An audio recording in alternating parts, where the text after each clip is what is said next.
السلام عليكم ورحمة الله وبركاته. بسم الله الحمد لله والصلاة والسلام على رسول الله أما بعد. সম্মানিত ছাত্র ভাই বোনেরা, আমাদের আজকের তাওহীদ এর যে ক্লাস অর্থাৎ আকীদার ক্লাস, এটি হচ্ছে আল আকীদা আত-তাহাউইয়া, এই যে সংকলন, এই সংকলনের রিসালাত অধ্যায়ে আজকে আমরা আলোচনা করব বিইذنিল্লাহ। তো প্রথমে আমরা মূল টেক্সট যেটা আছে সেটি তার অনুবাদ সহকারে পড়ে নিচ্ছি। লেখক রাহিমাহুল্লাহ এখানে বলছেন, ওয়া আন্না মুহাম্মাদান আবদুহুল মুস্তাফা ওয়া নাবিয়্যুহুল মুজতাবা ওয়া রাসূলুহুল মুরতাদা ওয়া আন্নাহু খাতামুল আম্বিয়া'i ওয়া ইমামুল আতকিয়া ওয়া সাইয়্যিদুল মুরসালিন ওয়া হাবিবু রাব্বিল আলামিন। অর্থাৎ আর নিশ্চয়ই মুহাম্মদ সাল্লাল্লাহু আলাইহি ওয়াসাল্লাম হলেন আল্লাহর মনোনীত বান্দা, তার বাছাইকৃত নবী এবং সন্তোষভাজন রসুল। তিনি শেষ নবী, মুত্তাকিদের নেতা, সকল রসুলের সর্দার এবং বিশ্বজগতের প্রভুর প্রিয়ভাজন অথবা প্রতিপালকের প্রিয়ভাজন। এরপর তিনি বলছেন যে ওয়াকুল্লু দাওয়ান নুবুওয়াতি বা'দাহু ফাগাইয়ুন ওয়া হাওয়া। অর্থাৎ আর তার অর্থাৎ মুহাম্মদ সাল্লাল্লাহু আলাইহি ওয়াসাল্লামের পরে নবুয়তের সকল দাবি বিভ্রান্তি ও খেয়াল খুশির অনুসরণ। ওয়া হুয়াল মাবউসু ইলা আম্মাতিল জিন্নি ওয়া কাফাতিল ওয়ারা বিল হাক্কি ওয়াল হুদা ওয়া বিন নূরি ওয়াদ দিয়া। তারপরে নবুয়তের সব দাবি বাতিল, দুঃখিত এটা এর আগের অনুবাদ হবে, যে তিনি সমস্ত জিন এবং সকল মানুষের প্রতি প্রেরিত হয়েছেন সত্য, হিদায়াত, আলো এবং দীপ্তি নিয়ে। তো এই ছিল আজকে আমাদের যে অংশ পড়ার, এই অংশের সংক্ষিপ্ত এবং সরল বাংলা অনুবাদ। তো এখন আমরা এই অংশের মূল যে আলোচনা, সে আলোচনা যাব বিইذনিল্লাহ। দেখুন, এখানে লেখক রাহিমাহুল্লাহ মূলত আপনারা যদি আপনাদের মনে থাকে, আল আকীদা তাহাউইয়ার যে একদম সংকলনের শুরুতে আমরা পড়েছিলাম যে না'তাকিদু বিআন্নাল্লাহ সুবহানাহু ওয়া তাআলা অথবা নাকুলু ফি তাওহীদিল্লাহি আন্নাল্লাহা ওয়াহিদুন, এরপরে কথাগুলো আসছে যে তিনি সেখানে বলছিলেন যে আমরা স্বীকার করছি বা আমরা স্বীকৃতি দিচ্ছি, মুখে বলছি বিশ্বাস সহকারে কি, যে আল্লাহ সুবহানাহু ওয়া তাআলা এক, এবং তারপর আল্লাহ সুবহানাহু ওয়া তাআলার কিছু গুণাগুণ তিনি সেখানে বর্ণনা করছিলেন। আমরা ওই আল্লাহ তাআলার আসমা ও সিফাত, তার রুবুবিয়্যাত, তার উলুহিয়্যাত, এগুলো নিয়ে আলোচনা এতদিন করছিলাম। আজকে আমরা ওই কথার ধারাবাহিকতায় পরবর্তীতে যেই কথাটা আসে তা হলো ওয়া আন্না মুহাম্মাদান আবদুহুল মুস্তাফা ওয়া নাবিয়্যুহুল মুজতাবা ওয়া রাসূলুহুল মুরতাদা। এই অংশে আলোচনা করব। এখানে যেই কথাটি দেখুন, নবী সাল্লাল্লাহু আলাইহি ওয়াসাল্লামের নাম উল্লেখ করার ক্ষেত্রে তিনি এখানে শুধুমাত্র তার নামটি উল্লেখ করাই যথেষ্ট মনে করেছেন। এটি একটি শিক্ষা যে কোনো প্রকার মুবালাগা, কোনো প্রকার মুজামালা, মানে অতিরিক্ত বাড়াবাড়ি, অতিরঞ্জন, এটা কাম্য নয়। যেমন কোরআনেও যখন আল্লাহ সুবহানাহু ওয়া তাআলা মুহাম্মদ এর নাম নিয়েছেন, তখন কিন্তু বলেছেন কি মুহাম্মাদুর রাসূলুল্লাহ, মুহাম্মদ আল্লাহর রসুল। কারণ রসুলুল্লাহ এটি হচ্ছে তার জন্য সবচেয়ে বড় সম্মানের। তার আগে নতুন কোনো শব্দ যোগ করাতে তেমন কোনো ফায়দা নেই। এবং আপনারা যদি হাদিসগুলোর দিকে খেয়াল করেন, সাহাবীগণ রাদিয়াল্লাহু আনহুম যখন নবী সাল্লাল্লাহু আলাইহি সাল্লামের নাম নিতেন, তখন তারা হয় তার কুনিয়া ব্যবহার করতেন, অথবা তার নাম নেওয়ার পরে রাসূলুল্লাহ অথবা নবিয়ুল্লাহ ইত্যাদি ব্যবহার করতেন। অতিরিক্ত কোনো শব্দ, যে শব্দগুলো দ্বারা সম্মান বৃদ্ধির উদ্দেশ্য হয়, কিন্তু আসলে এগুলোর কোনো প্রয়োজন নেই, বরং আমরা সাহাবীগণের যে দেখানো পথ এই ক্ষেত্রে সেটাই হচ্ছে মানব এবং সেটাই নিরাপদ। তো লেখক এখানে এটি বললেন যে ওয়ান্না মুহাম্মাদান আব্দুহুল মুস্তাফা, যে আল্লাহ সুবহানাহু ওয়া তাআলার বাছাইকৃত বান্দা। মুস্তাফা মানে হচ্ছে মুখতার, যাকে বাছাই করা হয়।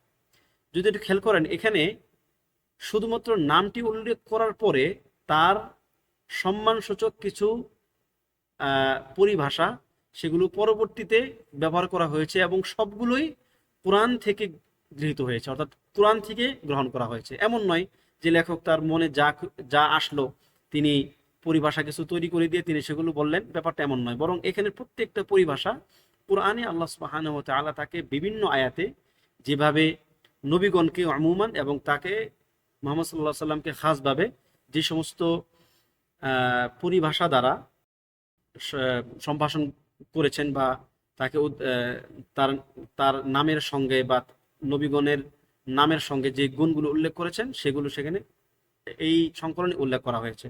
তা হচ্ছে কি, প্রথম যেটা আব্দুহুল মুস্তাফা, প্রথম কথা হচ্ছে তিনি একজন আব্দ।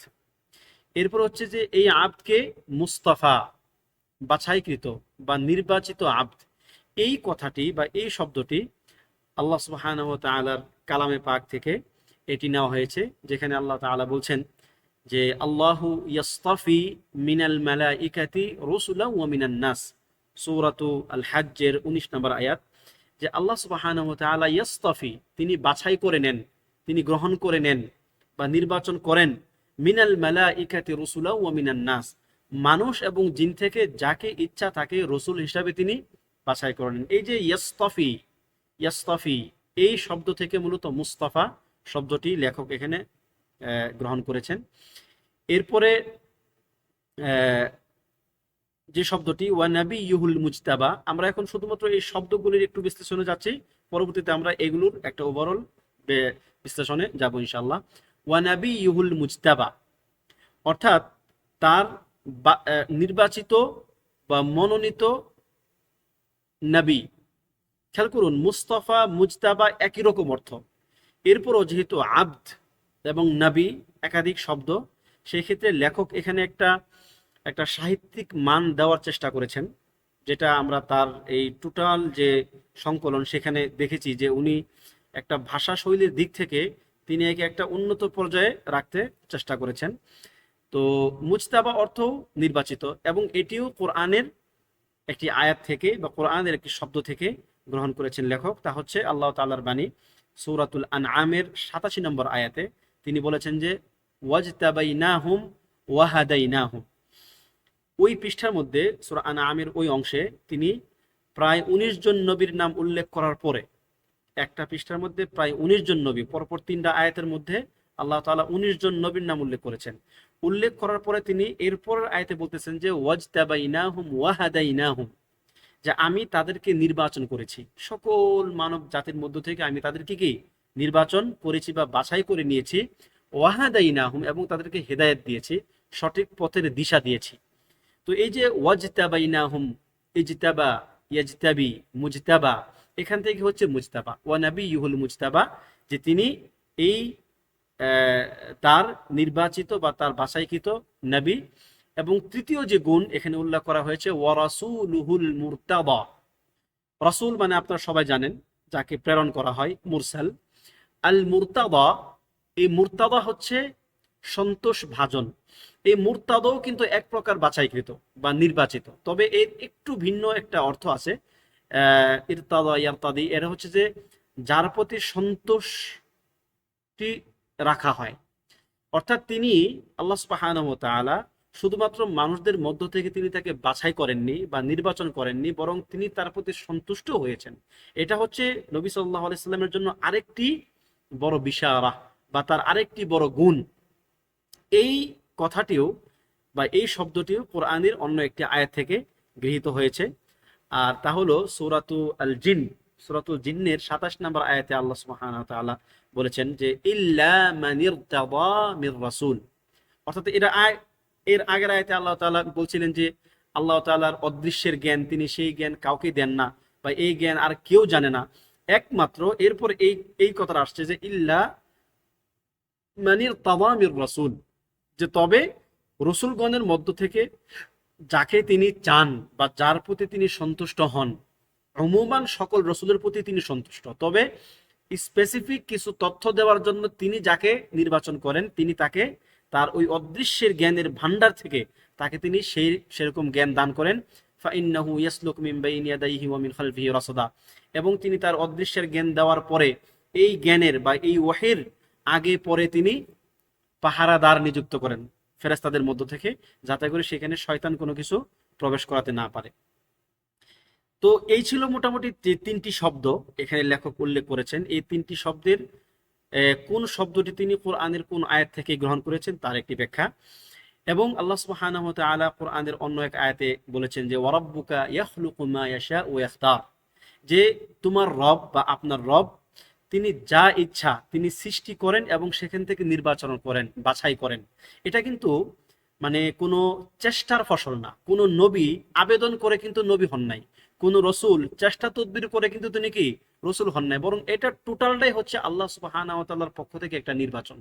তিনি যাকে ইচ্ছা তার সকল সৃষ্টিকুলের মধ্য থেকে থেকে বিশেষ করে আদম সন্তানদের মধ্য থেকে তিনি যাকে খুশি যাকে তিনি নির্বাচন করতে চেয়েছেন তিনি নির্বাচন করেছেন, এবং এই ক্ষেত্রে তিনি স্বাধীন। এবং এই কথাটি তিনি এখানে বলছেন যে ওয়ারাব্বুকা ইয়াখলুকু মা ইয়াশা ওয়া ইখতার, তিনি যাকে ইচ্ছা তিনি নির্বাচন করবেন, যেমন ভাবে তিনি যাকে ইচ্ছা তাকে সৃষ্টি করবেন। সৃষ্টির ক্ষেত্রে যেমন তিনি কারো অনুমতি নেন না বা নেওয়ার তার প্রয়োজন হয় না, বা কারো সহযোগিতা তার দরকার হয় না, ঠিক তদ্রুপ বাছাই করার ক্ষেত্রেও তিনি স্বাধীন, তিনি এই ক্ষেত্রেও কারো ধার ধারেন না। তো এই প্রেক্ষাপটেই কিন্তু মূলত এই যে কুরাইশের যে কাফেররা ছিল তারা বলল যে কোরআন নাজিলের কি, কোরআন যার উপর নাজিল করা হবে সেরকম ব্যক্তি কি আর ছিল না এই দুই নগরীর মধ্যে, অর্থাৎ মক্কা নগরী এবং তায়েফ নগরী। ওই সময় এই দুইটি ছিল বড় বড় নগরী, যেগুলোকে কোরআনে কারিয়াতাইন বলা হয়েছে, যে দুটি নগরী বা দুটি জনপদ। ঠিক আছে, তো যখন তারা বলল যে আল্লাহ তাআলাকে আর কাউকে পান না, যে তোমাকেই নির্বাচন করলেন তিনি, ঠিক আছে, যে লাউলা উনজিলা হাযাল কুরআনু আলা রাজুলিন মিনাল কারিয়াতাইনি আযীম, যে এই কোরআন যদি দুই দুই বড় বড় নগরী বা দুই জনপথের কোনো বড় নেতার উপর প্রেরণ করা হতো। যখন তারা এই কথা বললেন তখন আল্লাহ সুবহানাহু ওয়া তাআলা বলতেছেন যে আহুম ইয়াকসিমুনা রাহমাতা রাব্বিক নাহনু কাসামনা বাইনাহুম মাঈশাতাহুম, আরে এরা কি আমার রহমতকে ভাগ করতে চায়? যে মানে আমি আমার রহমত কোথায় নাজিল করব, আমি আমার রহমত কাকে দেব, তারা কি সেটা নির্বাচন করতে চায়? তারা কি সেটাকে ভাগ বাটোয়ারা করতে চায়?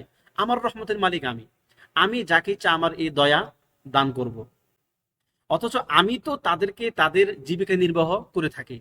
যারা অন্যের পক্ষ থেকে জীবিকার আশায় থাকে, যারা অন্যের দেওয়া জীবিকা ছাড়া যারা জীবন ধারণ করতে পারে না, তারা কিভাবে আবার আমার রহমতকে বন্টন করতে চায় যে এই নগরীর অমুক ব্যক্তি পাবে, ওই নগরীর অমুক ব্যক্তি পাবে? এটা তো আসলে কখনোই তাদের জন্য উচিত নয় এবং শুভন নয়। বরং আল্লাহ সুবহানাহু ওয়া তাআলা ওয়ারাব্বুকা ইয়াখলুকু মা ইয়াশাউ ওয়া ইখতার, তিনি যাকে ইচ্ছা তাকে সৃষ্টি করেন, যেভাবে ইচ্ছা সৃষ্টি করেন এবং যাকে ইচ্ছা নির্বাচন করেন। এই এই তাদের এই কথার আরেকটা উত্তর কোরআনেই পাবেন। সূরাতুল আনআমের মধ্যে একটি আয়াতে আল্লাহ তাআলা বলেছেন যে আল্লাহু আ'লামু হাইসু ইয়াজআলু রিসালাতাহ, যে আল্লাহ সুবহানাহু ওয়া তাআলা সবচেয়ে ভালো জানেন, তিনি জেনে শুনেই তিনি এই সিদ্ধান্ত নেন এবং তিনি জানেন যে কোথায় তিনি তার রিসালাত দিবেন, কার উপর তিনি তার রিসালাত নাজিল করবেন, কার উপর তিনি তার এই রিসালাতের দায়িত্ব দিবেন। ঠিক আছে, এই ব্যাপারগুলো এমন যে এখানে তিনি অন্য কারো পরামর্শ নেওয়ার তার কোনো প্রয়োজন নেই। এরপরে যে কথাটি আসছে তা হচ্ছে যে আল্লাহু আ'লামু হাইসু ইয়াজআলু রিসালাতাহু, যে আয়াতটি আমি একটু আগে তেলাওয়াত করলাম। দেখেন এই আয়াত থেকে একটি মাসআলা, যেটা ইবনু উসাইমিন রাহিমাহুল্লাহ যেটা তিনি উল্লেখ করেছেন এই আয়াত থেকে একটি মাসআলা, সেটা হচ্ছে যে যেমন আল্লাহ সুবহানাহু ওয়া তাআলা যেমন তার নবুয়তের ব্যাপারটা তিনি যাকে ইচ্ছা তাকে দিবেন, রিসালাত তিনি যাকে ইচ্ছা তাকে দিবেন, এবং তিনি জানেন যে তিনি কোথায় তার এই নবুয়ত তার রিসালাত তিনি প্রেরণ করবেন, ঠিক তদ্রূপ ইলম আল্লাহ তাআলা যাকে ইচ্ছা তাকে দিবেন। ইলম তিনি কাকে দিবেন, কিভাবে দিবেন, কতটুকু দিবেন, এটা কিন্তু আমরা নির্বাচন করতে পারি না। সুতরাং যারা তালেবে ইলম তাদের জন্য উচিত যে আল্লাহ তাআলার ওই ইচ্ছাটাকে নিজের দিকে ধাবিত করার চেষ্টা করা দোয়ার মাধ্যমে, যে হে আল্লাহ, আপনি যাদেরকে ইলম দেন, আপনি যাদেরকে খায়ের দান করেন, তাদের মধ্যে আপনি আমাকেও নির্বাচন করুন। ঠিক আছে, কারণ ইলম হচ্ছে একটা অর্জনের জিনিস, নবুয়ত তো অর্জনের জিনিস না। নবুয়ত হচ্ছে আল্লাহ তাআলা যাকে দেন তাকে দিবেন, কিন্তু ইলম আল্লাহ তাআলার কাছে চাইলে আল্লাহ তাআলা তাকে ইলম বাড়িয়ে দিবেন। যেমন আল্লাহ তাআলা কোরআনে শিক্ষা দিয়েছেন যে ওকুর রব্বি জিদনি ইলমা, এবং তুমি বলো যে হে আল্লাহ বা হে আমার রব, আপনি আমার ইলমকে বাড়িয়ে দিন। তো এটা হচ্ছে তালেবে ইলমদের জন্য একটি গুরুত্বপূর্ণ নির্দেশনা, যেটি তারা প্রতিনিয়ত তাদের দোয়ার মধ্যে রাখতে পারে। তো আচ্ছা, তো এটা গেল মূলত এই শব্দগুলোর ব্যাখ্যা বা প্রাথমিক কিছু আলোচনা। এখন আমরা এই টোটাল কথাটা থেকে আসলে কি বুঝতেছি, আমরা এই বাক্যটা থেকে মেসেজ কি নিব? মেসেজটা হচ্ছে যে এখানে মুআল্লিফ রাহিমাহুল্লাহ, লেখক রাহিমাহুল্লাহ যেটা বলতে চেয়েছেন, মূলত নবী সাল্লাল্লাহু আলাইহি ওয়াসাল্লামের মাকামটাকে, তার স্থানটাকে, মানব জাতির উপর তার তার লেভেলটাকে, এখানে তিনি তার মাকামটাকে উল্লেখ করা উদ্দেশ্য এখানে তার, যে তার মাকামটা হচ্ছে বাইনাল উবুদিয়্যাতি ওয়ান নুবুওয়া। তার মাকাম হচ্ছে উবুদিয়্যাহ এবং নবুওয়াতের মাঝখানে, যে তার আল্লাহ তাআলার উবুদিয়্যাহ মানে আল্লাহ তাআলার উলুহিয়াতের মধ্যে তার কোনো অংশ নাই, যে তিনি একজন নবী, তিনি একজন মানে আল্লাহ তাআলার বান্দা। বান্দা হওয়ার কারণে তার ইবাদত নেওয়ার কোনো হক নাই, কারণ তিনি তো নিজেই আবেদ, তিনি তো নিজেই আবিদ আল্লাহ তাআলার, আল্লাহ তাআলার দাস, গুলাম, আব্দুহুল মুস্তাফা। আমরা এখন এই যে এখানে যেটা দেখলাম যে আব্দুহুল মুস্তাফা, তিনি আল্লাহ তাআলার পক্ষ থেকে মনোনীত বান্দা, তিনি একজন দাস। তো দাস হওয়ার সুবাদে যেটা আসবে তা হচ্ছে যে তিনি উলুহিয়াতের কোনো অংশ তার নাই। যারা তার ক্ষেত্রে বাড়াবাড়ি করে, নবী সাল্লাল্লাহু আলাইহি সাল্লামের ক্ষেত্রে যারা বাড়াবাড়ি করে, তাদের জন্য একটা মেসেজ এটা, যে তিনি একজন বান্দা, দাস। সুতরাং দাসের যে নিজেই দাসত্ব করে, সে কিভাবে দাসত্বের মালিক হতে পারে, সে কিভাবে দাসত্বের কোনো একটা অংশের দাবিদার হতে পারে, সেটা তিনি করেনও নাই কখনো। কিন্তু কিছু কিছু মানুষ তাকে সেই উলুহিয়াতের মর্যাদাতে নিয়ে যায়, অথবা ওর কাছাকাছি কোনো একটা অংশে তাকে নিয়ে যায়, এটা হচ্ছে বাড়াবাড়ি। আবার তার আরেকটা অবস্থান হচ্ছে তিনি একজন নবী, তিনি বান্দা হওয়ার পরেও, তিনি আল্লাহ তাআলার দাস হওয়ার পরেও তার একটা বিশেষ মর্যাদা আছে। মর্যাদাটা কি? মর্যাদা হচ্ছে তিনি একজন নবী। নবী হিসেবে সকল মানুষের উপর কর্তব্য, ওয়াজিব হয়ে যাবে তার আনুগত্য অনুসরণ করা। অর্থাৎ প্রথমত তিনি সকলের সমান মানুষ হিসাবে, দাস হিসাবে, এই সমান একটা অংশ থেকে তিনি উপরে একটা জায়গাতে। সেটা কি? সেটা হচ্ছে যে তারপর আল্লাহ তাআলার পক্ষ থেকে ওহী আসে, তিনি আল্লাহ তাআলার পক্ষ থেকে একজন প্রেরিত বান্দা, প্রেরিত রসুল, যিনি অন্যান্য বান্দাদেরকে সতর্ক করেন এবং তাদেরকে সুসংবাদ দেন জান্নাতের, সতর্ক করেন জাহান্নামের। এবং এটা কিন্তু আহ, নবীগণকে পাঠানোর অন্যতম একটা বড় কারণ, যেটা সূরা নিসার মধ্যে আসছে, রুসুলাম মুবাশশিরিন ওয়া মুনদিরিন। আল্লাহ তাআলা রসুলগণকে পাঠান কি হিসাবে? মুবাশশিরিন, জান্নাতের সুসংবাদদাতা হিসাবে। যারা সৎকর্ম করবে তাদেরকে তিনি জান্নাতের সুসংবাদ দিবেন, এবং যারা অসৎকর্ম করবে তিনি তাদেরকে জাহান্নামের ভয় দেখাবেন। মুনদিরিন, সতর্ক করবেন। তো এটা ছিল একটা উদ্দেশ্য, এবং লিআল্লা ইয়াকুনা লিন-নাসি আলাল্লাহি হুজ্জাতুন বা'দার রুসুল, এবং যাতে করে আল্লাহ সুবহানাহু ওয়া তাআলা রসুল প্রেরণের পরে মানুষের কোনো হুজ্জত না থাকে আল্লাহর উপরে, যে আল্লাহ আমরা তো জানতাম না আপনার এই বাণী, আমরা তো আপনার এই রিসালাত সম্বন্ধে জানতাম না, যেন তাদের এই কথা বলার সুযোগ না থাকে। এই জন্য আল্লাহ সুবহানাহু ওয়া তাআলা যুগে যুগে রসুল পাঠিয়েছেন। তো এটা হচ্ছে রসুলের একটা বা মানুষদের মধ্য থেকে যারা রসুল হবে তাদের একটা বিশেষ মর্যাদা। কিন্তু মানুষ হিসেবে বা বান্দা হিসেবে সবাই কিন্তু এক সমান। যেটা আপনি সূরাতু আল কাহফের মধ্যে শেষের দিকের যে আয়াতগুলো সেখানে পাবেন, বা সর্বশেষ আয়াতের মধ্যে পাবেন যে কুল ইন্নামা আনা বাশারুম মিসলুকুম, হে নবী আপনি বলুন যে আমি তোমাদের মতোই একজন মানুষ। ইন্নামা আনা বাশার, প্রথম গুণ, প্রথম কথা যে আমি একজন মানুষ, বাশার। দ্বিতীয় অবস্থা মিসলাকুম, তোমাদের মতো। ইন্নামা আনা বাশারুম মিসলুকুম, আমি তোমাদের মতোই একজন মানুষ। শুধু মানুষ বললে হয়তো একটা ভাব চলে আসতো, বা এরকম একটা একটা তাখায়ুল হতে পারতো বা একটা চিন্তা ধারণা হতে পারতো যে মানুষ হলেও তিনি মনে হয় একটা ভিন্ন ধরনের মানুষ। না, তিনি বলছেন মিসলুকুম, তোমাদের মতো আমি একজন মানুষ। তবে পার্থক্যটা কোথায়? ইন্নামা আনা বাশারুম মিসলুকুম ইউহা ইলাইয়া আন্নামা ইলাহুকুম ইলাহুম ওয়াহিদ। তোমাদের মধ্যে এবং আমার মধ্যে পার্থক্য হচ্ছে যে আমার নিকট ওহী করা হয় যে তোমাদের রব এবং আমার রব এক, একমাত্র আল্লাহ সুবহানাহু ওয়া তাআলা। তো এই পার্থক্যটা আমাদের বুঝতে হবে, এবং এটা হচ্ছে একটা পার্থক্য এবং এটা হচ্ছে একটা সম্মান তার জন্য। এবং তার মাকাম হচ্ছে এই নবুয়ত, উপরে হচ্ছে তার নবুয়ত আর নিচে হচ্ছে তার আবদ বা উবুদিয়্যাহ। তিনি হচ্ছেন আবদ এবং নবীর মাঝখানে একটা অবস্থান তার। এখন এই আবদ বললে আসলে কি প্রকৃত অর্থে মানুষের সম্মান কমে?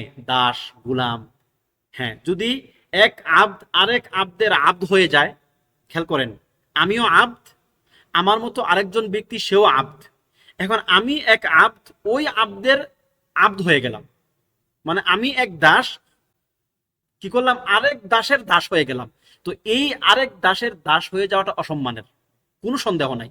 আমরা কেউ আবদ হিসাবে, মানে একে অন্যের আবদ হিসাবে আমরা কেউ জন্ম নেই নাই, এবং আমাদের কেউ কারো আবদ না বা কেউ কারো দাস না ওই অর্থে। কিন্তু যখন আমি, যিনি রব, রবের আবদ হওয়াটা একটা সম্মানের। দাসের আবদ হওয়া কি অসম্মানের? এটা অবশ্যই অসম্মানের এবং এটা কাম্যও না। কিন্তু যিনি রব, যিনি প্রতিপালক, যিনি সৃষ্টিকর্তা, তার আবদ হওয়াটা একটা বিশেষ সম্মানের। এই জন্য দেখবেন কোরআনের মধ্যে আল্লাহ সুবহানাহু ওয়া তাআলা মুমিনদের গুণাগুণ বর্ণনা করতে গিয়ে অনেক জায়গায় উল্লেখ করেছেন এটা। বিশেষ করে সূরাতুল ফুরকানের মধ্যে যেটা আসছে, ওয়া ইবাদুর রহমান, সুবহানাল্লাহ, ওয়া ইবাদুর রহমান, যে রহমানের বান্দাগণ, রহমানের দাসেরা, এই দাসেরা বলে তিনি এমন সব সুন্দর সুন্দর গুণের কথা উল্লেখ করলেন যে এই গুণ যদি কোনো দাসের হয় তাহলে আমি তো সেই দাস হওয়ার জন্য অতি আগ্রহী। প্রত্যেকটা বান্দার জন্য, প্রত্যেকটা মানুষের জন্য এরকম দাস হতে চাওয়া দরকার, যে দাসের গুণাগুণ এরকম, তাই কি না? এরপরে দেখবেন কোরআনের মধ্যে আল্লাহ সুবহানাহু ওয়া তাআলা তার মুহাম্মদ সাল্লাল্লাহু আলাইহি সাল্লামকে তার দাস এরকম 4 আয়াতে বা 4 জায়গাতে উল্লেখ করেছেন। যেমন সুবহানাল্লাযী আসরা বিআবদিহি লাইলাম মিনাল মাসজিদিল হারাম ইলাল মাসজিদিল আকসা, যে তিনি কত মহান সত্তা, যিনি তার আবদ বা তার দাসকে রাতের ভ্রমণ করিয়েছেন। কোথায়? মিনাল মসজিদুল হারাম ইলাল মসজিদুল আকসা, মসজিদুল হারাম থেকে মসজিদুল আকসা পর্যন্ত। আচ্ছা, এখানে কি এটা তার সম্মান না অসম্মান? তার একটা বিশেষ মুজিজা, একটা তার বিশেষ গুণ, যেটা আর কাউকে আল্লাহ সুবহানাহু ওয়া তাআলা দেন নাই। এমন একটা গুণ উল্লেখ করে তিনি তার তার যে তার যে সিফাত, যে মানে তার একটা সম্মান উল্লেখ করে তিনি তার সিফাত বললেন কি? বিআবদিহি, সুবহানাল্লাযী আসরা বিআবদিহি, তার দাসে কি, তার দাসকে তিনি এত বড় সম্মান দিলেন। তাহলে এখানে দাসত্ব একটা সম্মানের জিনিস। এরপর ধরুন সূরাতুল বাকারার একদম প্রথম দিকে, ওয়া ইন কুনতুম ফি রাইবিম মিম্মা নাযালনা আলা আবদিনা, আর যদি তোমাদের সন্দেহ হয়, যদি তোমরা সংশয় সন্দেহে থাকো, কিসের ব্যাপারে? মিম্মা নাযালনা আলা আবদিনা, আমি আমার আবদের উপর যা নাজিল করেছি। এখানেও অর্থাৎ তাহলে কি, তাহলে তোমরা তোমাদের যে সহযোগীরা আছে তোমরা তাদেরকে নিয়ে আসো, প্রমাণ করো। তাহলে দেখেন এখানেও কিন্তু একটা চ্যালেঞ্জ।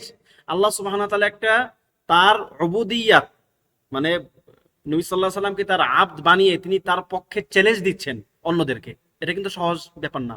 এটা হচ্ছে তার একটা, তার জন্য একটা চূড়ান্ত সম্মানের জায়গা, একটা চূড়ান্ত সম্মানের একটা উপাধি আবদ হওয়াটা।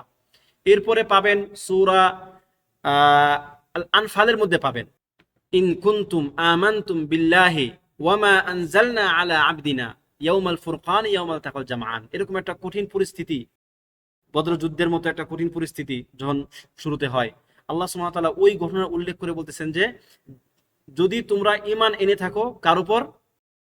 ইন কুনতুম আমানতুম বিল্লাহ, আল্লাহর উপর, ওয়া মা আনজালনা আলা আবদিনা, এবং আমার বান্দার উপর আমি যা নাজিল করেছি তার উপর যদি তোমরা ঈমান এনে থাকো।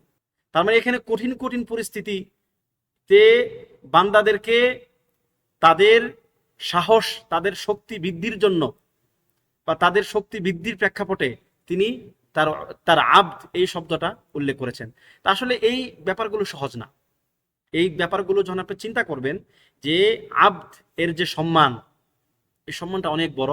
তবে আব্দ হইতে হবে রবের আব্দ, আব্দ হতে হবে খালেকের আব্দ, মাখলুকের আব্দ হওয়া যাবে না, তাহলে সেটা অসম্মানের হবে। তো এখানে এটাই যে আল্লাহ সুবহানাহু ওয়া তাআলা তাকে যে উবুদিয়্যাত, তার যে বান্দাত্ব, তিনি যে একজন বান্দা, এই সম্মান দিয়েছেন, এটি লেখকের এখানে বলার উদ্দেশ্য। এরপরে হচ্ছে যে তার আরেকটা গুণ, ওয়া খাতামুল আম্বিয়া, তিনি হচ্ছেন নবীগণের খাতিম। খাতিম, খাতিম মানে হচ্ছে যে শেষ নবী, চূড়ান্ত নবী, এরপরে আর কোনো নবী আসবে না। এবং ওয়া ইমামুল আতকিয়া, তিনি হচ্ছেন যারা পরহেজগার তাদের ইমাম।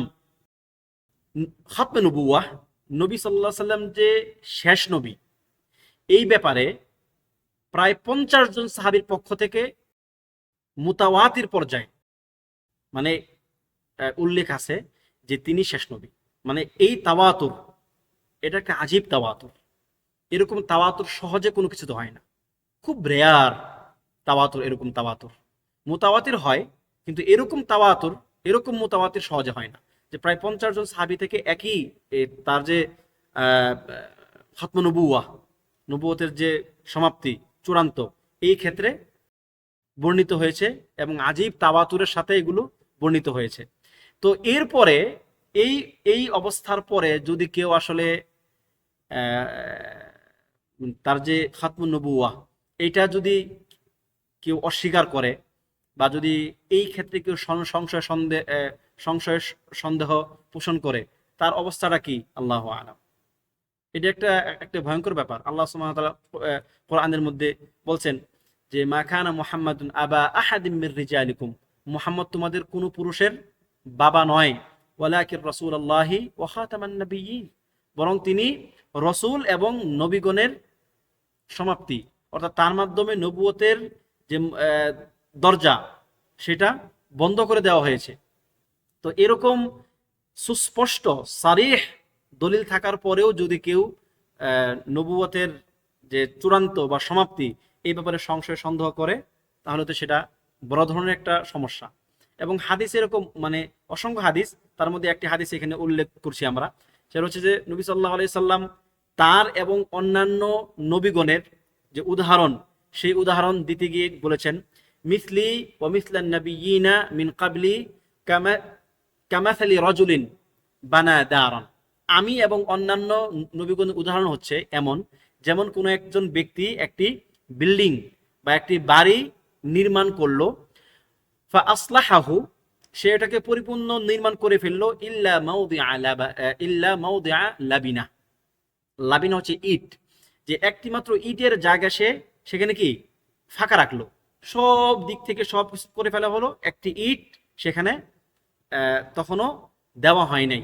ফাজা আন্নাসু ইয়াতুফুনা আলাইহা, মানুষের আসতে থাকলো, এটা চারপাশে ঘুরে ঘুরে দেখছে যে বাড়িটি কত সুন্দর, মানে খুবই সুন্দর বাড়ি।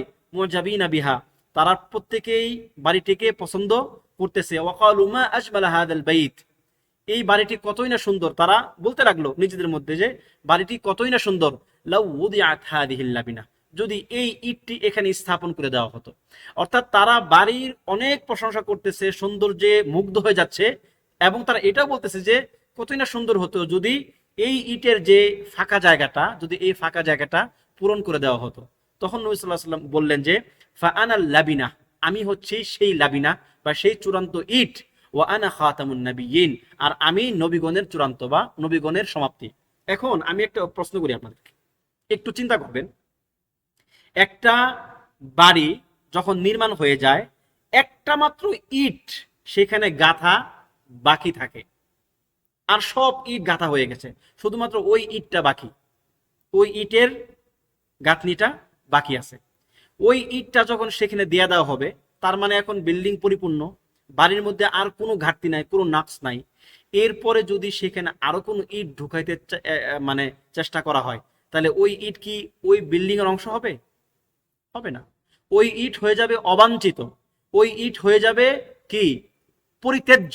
কেননা ওই ইট ওই বিল্ডিং এর সৌন্দর্য বৃদ্ধি করবে না, ওই বিল্ডিং এর পরিপূর্ণতা সাধন করবে না, বরং ওই বিল্ডিংটাকে নষ্ট করে ফেলবে, ওই বিল্ডিং এর সৌন্দর্যকে কদর্যে রূপান্তরিত করবে।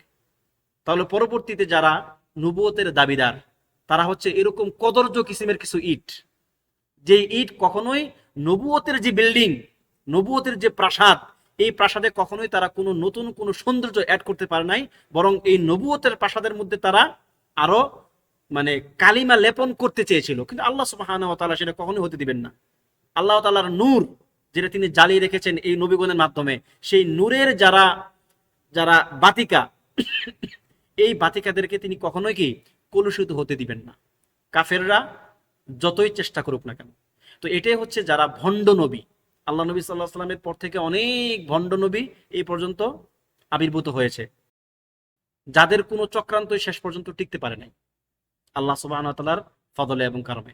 তো এটা হচ্ছে যে একটি গুরুত্বপূর্ণ শিক্ষা। বর্তমানে আমাদের সমাজেও কিন্তু আমরা এই এই সমস্যাগুলো দেখতে পাই, যেখানে নবুয়তের দাবিদার হয়তো কেউ কেউ আছে, বা একটা এরকম বিশ্বাস আছে।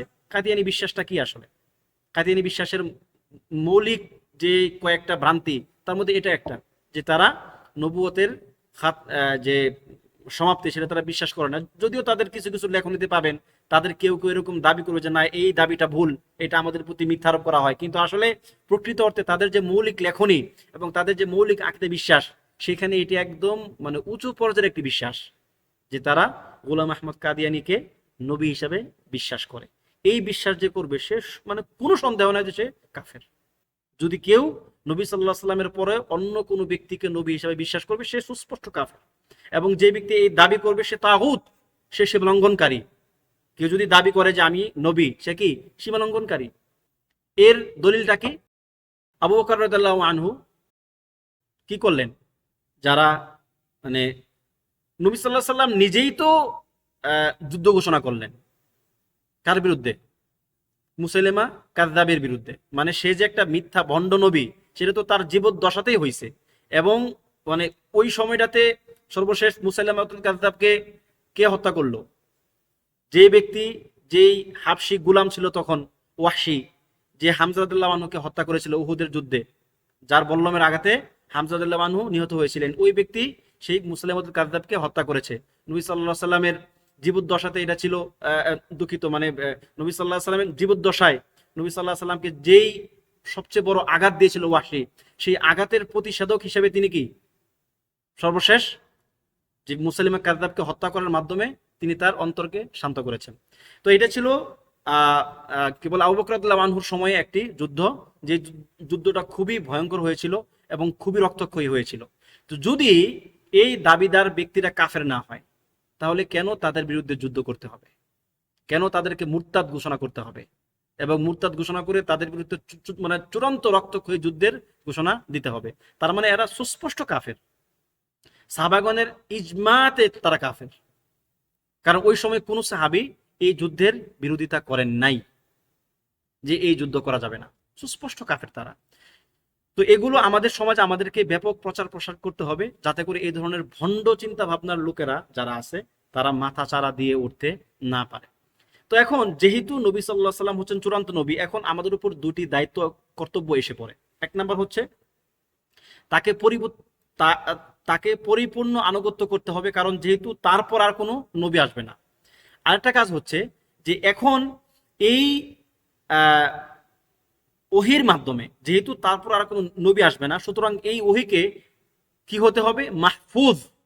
এই ওহি হতে হবে সংরক্ষিত। এই ওহি এমন হওয়া যাবে না যে ওহিটা কোনো এক কালে গিয়ে বিকৃত হয়ে যেতে পারে মানুষের অলসতার কারণে, মানুষের গাফলতির কারণে। এই জন্যই আল্লাহ সুবহানাহু ওয়া তাআলা বলছেন যে ইন্না নাহনু নাযালনা যিকরা ওয়া ইন্না লাহু লাহাফিজুন।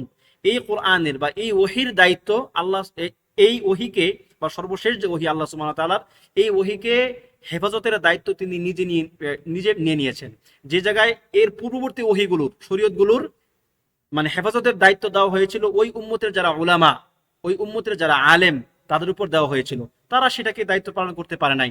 তার মানে এই না আবার যে তারা দায়িত্ব পালন করতে পারে নাই বিধায় আল্লাহর কালাম বিকৃত হয়ে যায় নাই। আল্লাহর কালাম তার স্বস্থানে ঠিকই আছে, কিন্তু তাদের কাছে যে দায়িত্ব দেওয়া হয়েছিল তারা সেই দায়িত্ব পালন না করতে পারার কারণে আল্লাহ তাআলা যে খালেস কালাম, যে প্রকৃত কালাম, সেটা তাদের থেকে উঠে নেওয়া হয়েছে এবং তাদের মধ্যে বিকৃতি এবং ইনহিরাফ ঢুকে গেছে। কিন্তু আমাদের কোরআনের বেলা এরকম না।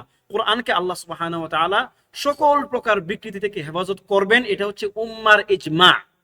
এই ইজমায়ের খেলাফ যদি কেউ করে তাহলে সে মানে উম্মার ইজমা এবং সাহাবিগণের ইজমায়ের খেলাফ চলে গেল, তার হুকুম কি সেটা উলামায়ে কেরাম বলবেন। কিন্তু এটা একটা ইজমা যে আল্লাহ সুবহানাহু ওয়া তাআলা এই কোরআনকে হেফাজত করবেন, এবং এটা হচ্ছে নবী সাল্লাল্লাহু আলাইহি সাল্লাম যে সর্বশেষ নবী এর একটা দলিল। যদি তিনি একে হেফাজত পরিপূর্ণভাবে করেন তাহলে তার মানে আর নবী আসার প্রয়োজনই নাই, যেহেতু এখন কোরআন মাহফুজ, এখন কোরআন হচ্ছে যে এখানে আর কোনো বিকৃতি ঢুকবে না, যেটা পূর্ববর্তী নবীগণের ক্ষেত্রে প্রযোজ্য নয়, কারণ তাদের শরীয়তগুলোর মধ্যে বিকৃতি ঢুকে গেছে বিদায় এরপরে আরেক নবীকে আসতে হচ্ছে, তারপরে আরেক নবীকে আসতে হচ্ছে, কিন্তু এখানে আর নবীর আসার কোনো প্রয়োজনই নাই, কারণ এখন তো শরীয়ত কি মাহফুজ, সংরক্ষিত। তো এগুলো হচ্ছে নবী সাল্লাল্লাহু আলাইহি সাল্লামের যে নবুয়তের সমাপ্তি এর কিছু দলিল বা কারাইন, যেটা আমাদেরকে বুঝতে হবে। এরপরে যে কথাটা যে ওয়াসাইয়্যিদুল মুরসালিন ওয়া হাবিবু রাব্বিল আলামিন, যে তিনি এখানে প্রথম কথা খুবই সুন্দর বলেছেন, কোনো সন্দেহ নাই যে সাইয়্যিদুল মুরসালিন, তিনি সকল রাসূলগণের সর্দার। এই কথাটাও তিনি লেখক রাহিমাহুল্লাহ একটি প্রসিদ্ধ হাদিস থেকে নিয়েছেন, যে হাদিসে নবী সাল্লাল্লাহু আলাইহি সাল্লাম বলছেন যে আনা সাইয়্যিদু ওয়ালাদি আদম, আনা সাইয়্যিদু ওয়ালাদি আদম, আমি আদমের সকল সন্তানদের মধ্যে সর্দার বা তাদের নেতা আমি। তো যেহেতু আদম সন্তানের নেতা, তো আদম সন্তানের মধ্যে রসুলগণ অবশ্যই সবাই আছেন, তাহলে রসুলগণের তিনি নেতা, উমুমান সকলের নেতা, আর খুসুসান খাস ভাবে হচ্ছে রসুলগণের নেতা। তো এই কথাটা খুবই হক কথা এবং খুবই সত্য কথা, খুবই বাস্তব কথা। কিন্তু এর পরের কথাটা যেটা ও হাবিব রব্বিল আলামিন, তিনি রব্বুল আলামিনের হাবিব, তিনি রব্বুল আলামিনের কি প্রিয় ভাজন। এই হাবিব শব্দ নিয়ে কিছু কথা আছে। এই হাবিব কিন্তু আপনি কোরআন সুন্নাহর কোথাও পাবেন না, যে আল্লাহ নবী সাল্লাল্লাহু আলাইহি সাল্লাম হাবিব, আল্লাহ তাআলার হাবিব, এই কথা আপনি কোরআন সুন্নাহর কোথাও পাবেন না। এই জন্য আমরা বলি সম্মানের সাথে যে এই কথার মধ্যে ফিহি নাযার, একটু চিন্তা ভাবনার ব্যাপার আছে।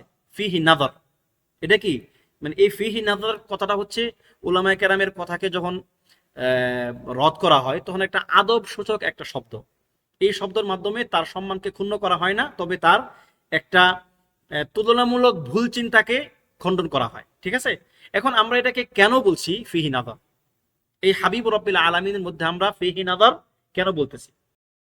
কেননা এই হাবিব যে শব্দটা, এই হাবিব শব্দটা মাহাব্বাহ বা ভালোবাসার কোনো বড় পর্যায় না, এটা হচ্ছে একটা লেভেল।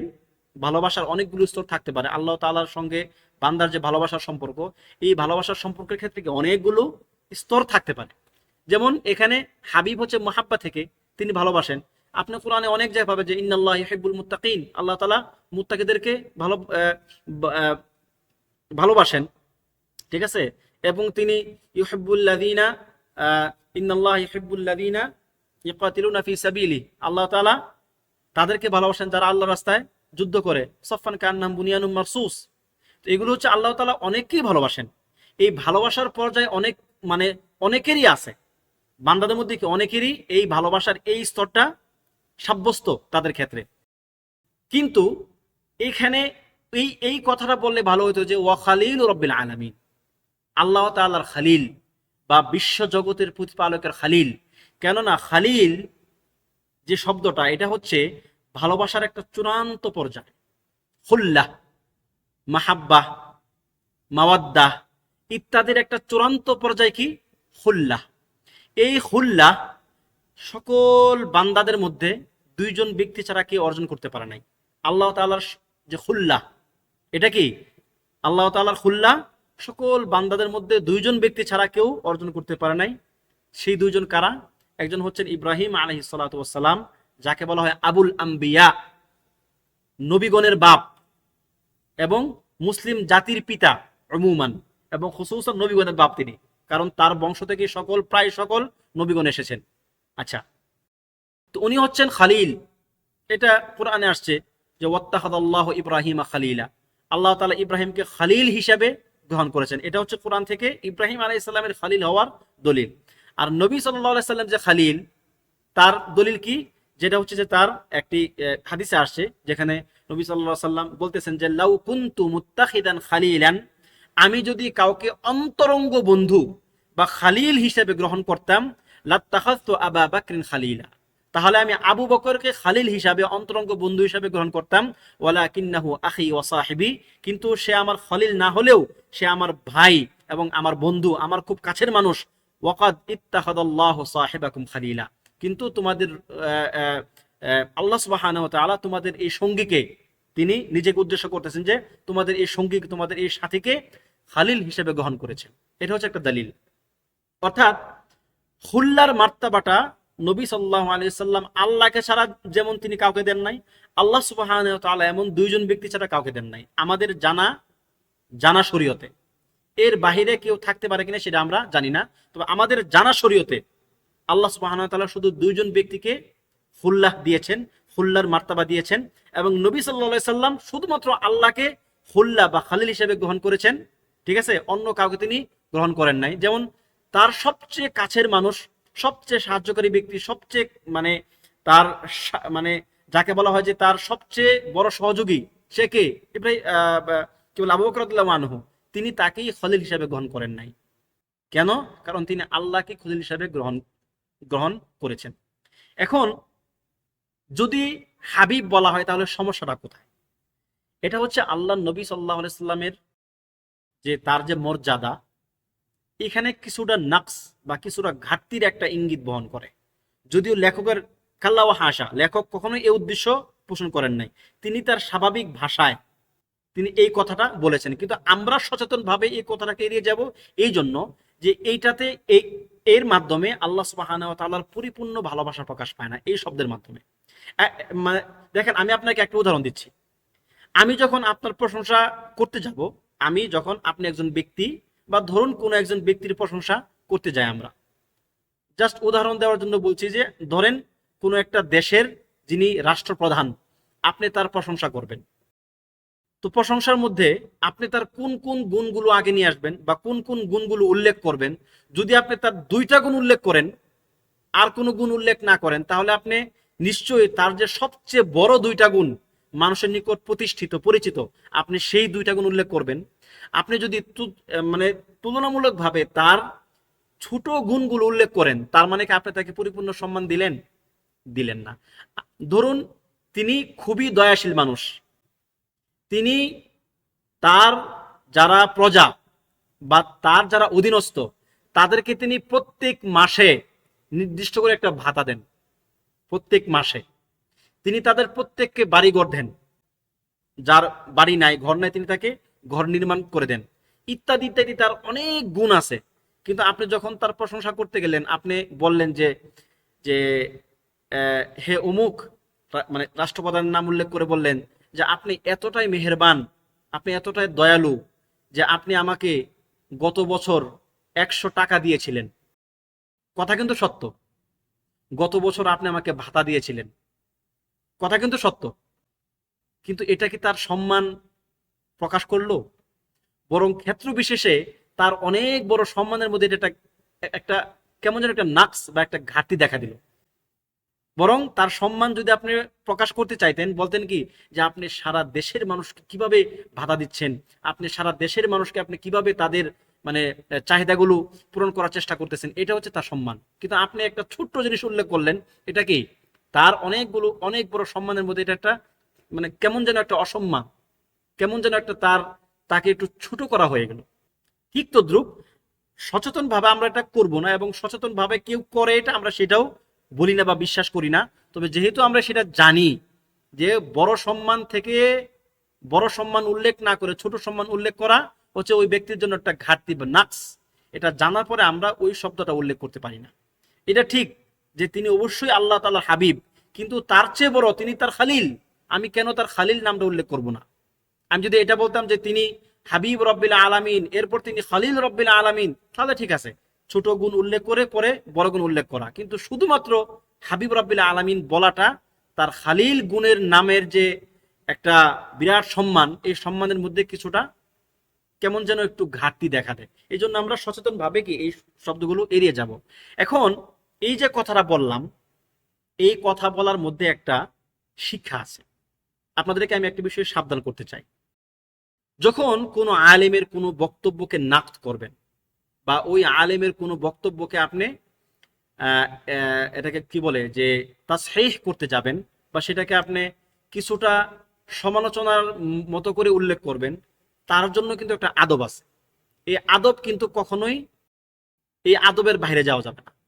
কোনো আলেমের দোষ বা কোনো আলেমের ভুল এভাবে উল্লেখ করা যাবে না যেন আপনি তাকে অসম্মান করতেছেন, যেন আপনি তার তার যে অবদান, তার যে বিরাট অবদান উম্মতের প্রতি, আপনি তার সেই অবদানকে ছোট করতেছেন। এরকম কিন্তু করা যাবে না। এটা হচ্ছে একটা রোগ।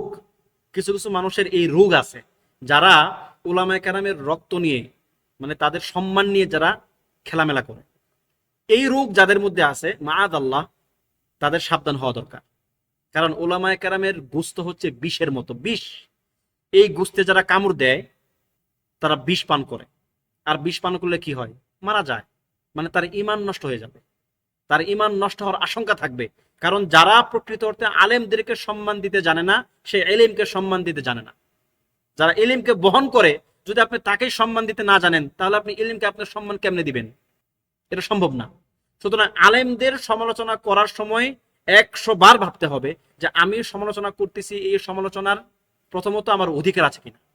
এই সমালোচনা করার অধিকার কখন থাকবে? যখন আসলেই তার কথার বিপরীতে হক থাকবে। আপনি হক বর্ণনা করবেন, কোনো সমস্যা নাই। এরপরে দ্বিতীয় ব্যাপার আসবে যে এই সমালোচনা করার ক্ষেত্রে মানে আদবটা কি, এই আদবটা আপনাকে মেনটেন করতে হবে। যেন এমন না হয় যে মানে আপনার কথার মাধ্যমে হক প্রকাশ যতটুকু না হয়েছে, তার চেয়ে বেশি ওই আলেমকে অসম্মান করা হয়েছে। এইটা যেন কখনোই না হয়। এটা বিশেষ করে যারা তালেবে ইলম, তাদের জন্য এটা লাজিম, ফরদ, নিজের জন্য সেটা ওয়াজিব করে নেন। আলেমদেরকে উল্লেখ করার সময় তাদেরকে যতটা সম্মানের সাথে পারেন উল্লেখ করবেন, এটা হচ্ছে আপনার জন্য একটা খায়ের। তাদেরকে যতটা পারবেন সম্মান দিবেন, এটা হচ্ছে আপনার জন্য একটা খায়ের। তাদের দোষ ত্রুটি, ব্যক্তিগত দোষ ত্রুটি যতটা পারেন গোপন রাখবেন, এটা হচ্ছে আপনার জন্য একটা খায়ের। এই খায়ের থেকে কখনোই বঞ্চিত হবেন না। যদি কেউ আলেমদেরকে অসম্মান করে, সে ইলম থেকে মাহরুম হয়ে যাবে। এটা হচ্ছে সালফে সালিহিনের কথা। এটা যে কেউ যদি আলেমদেরকে মানে অসম্মান করে, সে ইলম থেকে মাহরুম হয়ে যাবে, তার নিকট উপকারী ইলম আসবে না, আল্লাহ তাকে ইলমের তৌফিক দিবেন না। ঠিক আছে? এই জন্য সমালোচনা হবে হক প্রকাশের জন্য, এবং মানে যে ভুল ভ্রান্তিগুলো আছে যেন মানুষ তার দ্বারা আক্রান্ত না হয়। কিন্তু সমালোচনা এই জন্য হওয়া যাবে না যেন ওই ওই আলেমের সম্মান হানি হয়, ওই আলেমের অসম্মান করা হয়। এই কাজটা থেকে আমাদেরকে বিরত থাকা লাগবে। আল্লাহ তাআলা আমাদেরকে তৌফিক দান করুন, আমিন। তো আজকে এই পর্যন্তই আমরা শেষ করি। এর পরবর্তী যে অংশটা, ওয়াকুল্লু দাওয়ান নবুওয়াতি বাদাহু ফাগাইয়ুন ওয়া হাওয়া, এখান থেকে আমরা হয়তো পরবর্তী ক্লাস আলোচনা করব ইনশাআল্লাহ। আজকে মুহাম্মদ সাল্লাল্লাহু আলাইহি সাল্লামের যে কিছু গুণাবলী, তার মানাকিব, সেগুলো নিয়েই আলোচনা সীমাবদ্ধ রাখছি। আল্লাহ তাআলা আমাদেরকে আজকে যা কিছু শুনলাম, যা কিছু জানলাম, সেই অনুযায়ী বাস্তব জীবন আমলের তৌফিক দান করুন, এবং এগুলো আমাদের স্মৃতির মধ্যে ভালোভাবে গেঁথে দিন, যেন আমরা এগুলো জাতির মধ্যে প্রচার করতে পারি। ওবিল্লাহি তৌফিক, ওয়া সাল্লাল্লাহু ওয়া সাল্লামা আলা নাবিয়্যিনা মুহাম্মদ ওয়া আলা আলিহি ওয়া সাহবিহি আজমাইন। আসসালামু আলাইকুম ওয়া রাহমাতুল্লাহি ওয়া বারাকাতুহু।